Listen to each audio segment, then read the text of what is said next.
मेरे चैनल पर बिहार के तमाम नियोजित शिक्षक भाई बहनों का स्वागत है। बहुत सारे ऐसे शिक्षक हैं जो कमेंट कर रहे हैं कि हम लोगों का जून का पैसा नहीं आया है, जुलाई का पैसा नहीं आया है, उसका अपडेट क्या है, कब आएगा पैसा, जीओबी में नहीं है पैसा, एसएसए में पैसा नहीं है, उसमें नियोजित के साथ साथ जो स्नातक ग्रेड में प्रधानाध्यापक हैं उनका पैसा नहीं आया है, जो मिडिल स्कूल में प्रधानाध्यापक के पद पर काम कर रहे हैं उनका भी पैसा नहीं आया है। तो आखिर अलॉटमेंट कब आएगा? सरकार एसओपी जारी करती है कि हर महीने 1 तारीख तक शिक्षकों का वेतन का भुगतान हो जाएगा, लेकिन वेतन का भुगतान नहीं होने वालों में लगभग 1,30,000 ऐसे शिक्षक हैं जो अलॉटमेंट आने के बाद ही भुगतान होता है।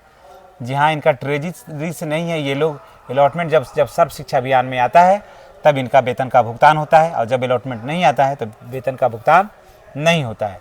तो जिसमें नियोजित शिक्षक भी हैं, उसमें जीओबी से आच्छादित और एसएसए से आच्छादित और प्रधानाध्यापक के पद पर भी कार्य करने वाले हैं। और साथ साथ ये भी मैं बता दूं कि इसी में जो शिक्षक हैं वो विद्यालय परिचारी, वो लोग का भी अलॉटमेंट के आधार पर ही होता है। सब शिक्षा अभियान में जब पैसा आता है ना, तभी उनका भी वेतन का भुगतान होता है, ऐसे उनका भी वेतन का भुगतान नहीं होता है। तो देखिए, अभी वेतन का अलॉटमेंट का जहाँ तक बात है तो अभी कोई कन्फर्म डेट नहीं है कि वेतन अलॉटमेंट जो है वो कब आएगा, इसका कोई कन्फर्म डेट नहीं है अभी।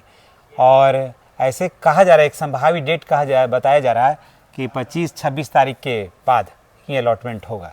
यानी कि 25-26 तक होता है तो 27-28 तक जिला में भी 1-2 दिन इसकी क्रिया होने में समय लग जाता है। तो लास्ट तक ही, यानी कि अगस्त के लास्ट तक वेतन का भुगतान होगा।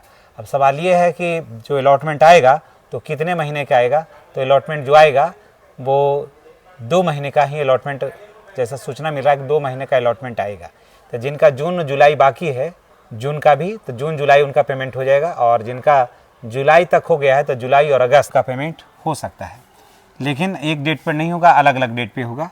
पहले जुलाई का हो जाएगा, जिससे गया वगैरह में बहुत सारे ऐसे जगह हैं जहाँ पर सिर्फ जुलाई का ही पेमेंट बाकी है और बाकी सारा पेमेंट तो हो ही गया है बाकी। और लेकिन बहुत सारे ऐसे ज़िला हैं जहाँ पर जून का भी बाकी है और जुलाई का भी बाकी है। तो चलिए, अगर आप नियोजित शिक्षक हैं और पेमेंट का इंतज़ार कर रहे हैं तो आपका कन्फर्म डेट यही है कि अभी आपको अलॉटमेंट जब तक आता है तब तक आपको वेतन का इंतज़ार करना पड़ेगा दोस्तों, और अलॉटमेंट आएगा उसके बाद ही आपका वेतन का भुगतान होगा। धन्यवाद।